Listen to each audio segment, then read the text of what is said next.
volunteers rated the experience as having spiritual significance and sustained positive changes in behavior. Most people had experiences that really looked quite indistinguishable from classically occurring mystical type experiences. The study is nothing like those done in the 60s. They're far more controlled. The goal is to explore whether this drug could prove therapeutic to those terminally ill.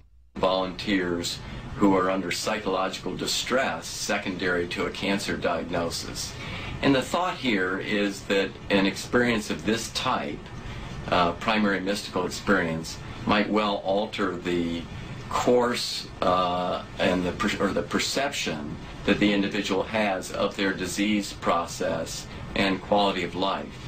As for those volunteers who took that long, strange trip on Johns Hopkins couch, the study says most have no regrets and feel their world is a better place because of it. Well, guess what? We've got another drug. It is synthetic, and it makes you love everybody.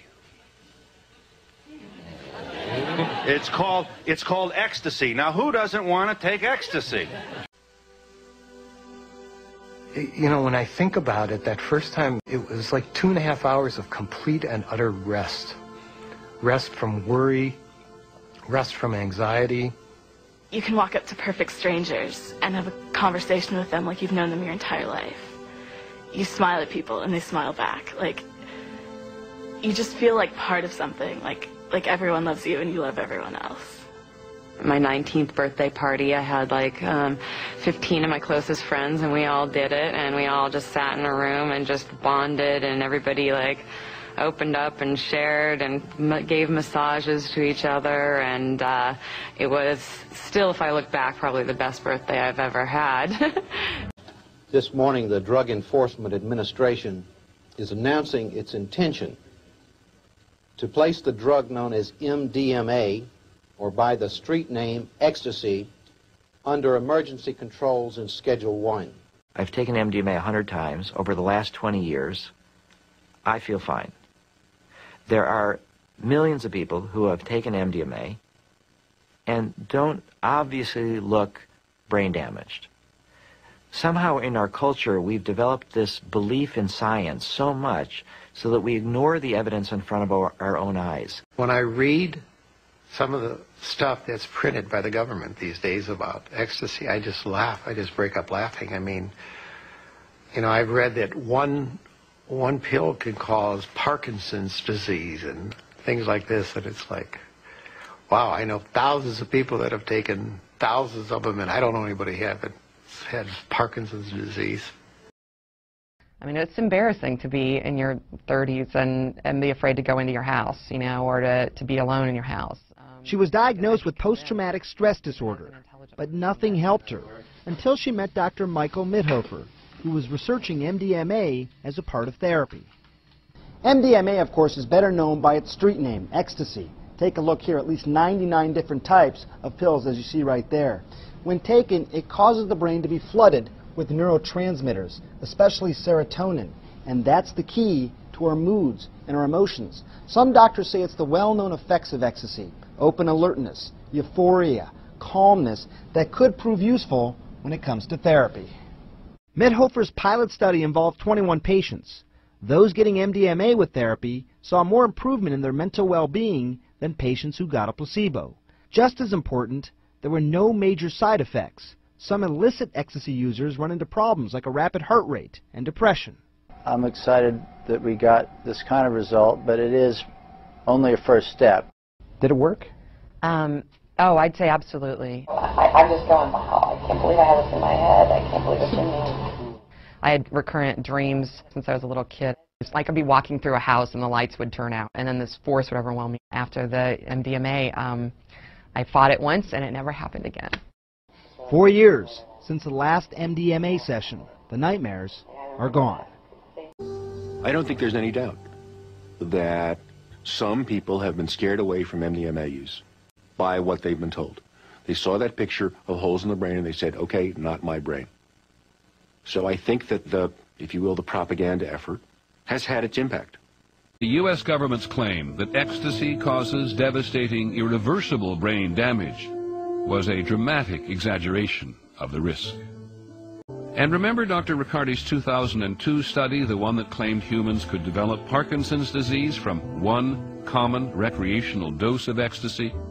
This dire warning was based on experiments performed on monkeys, injected with what Dr. Riccardi claimed was ecstasy. Other items in the national news tonight. One of the country's leading researchers into the effects of the drug ecstasy has admitted a major flaw in his research.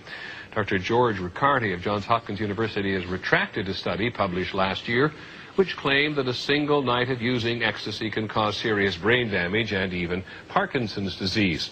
Dr. Riccardi admitted he mistakenly gave methamphetamine, a far more toxic substance than ecstasy, to the monkeys he used in the study.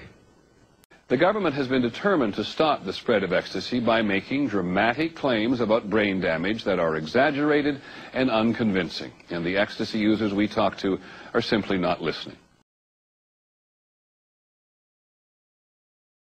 It's called dimethyltryptamine. It's produced by your pineal gland. It's actually a gland that's in the center of your brain. It's the craziest drug ever. It's the most potent psychedelic known to man. Literally, but the craziest thing is about it, it's natural. And your brain produces it every night as you sleep. This leaf here is a chacruna leaf, and this vine here is the ayahuasca vine. And the two of these together are what make the magical brew and the healing medicine that we drink in the ayahuasca ceremonies. It's a human neurotransmitter. It exists in every single one of us, and yet it's one of the most illegal substances in the world. It's more illegal than heroin. It's just as illegal as it is the most illegal substance you could possibly get. Yet it exists in almost every ecosystem. It's in grasses and animals. It's the pineal gland that produces it. Literally, is your third eye. In reptiles, it actually has a retina, a cornea, and a lens. When we increase this compound inside of our brain, what we're really doing is increasing awareness. We're increasing our connection with Source. We're empowering ourselves, and we're actually activating the body. We're becoming more aware of our experience of life here on Earth.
Here's something else that's really interesting about the pineal gland, is that it actually starts to calcify as we get older.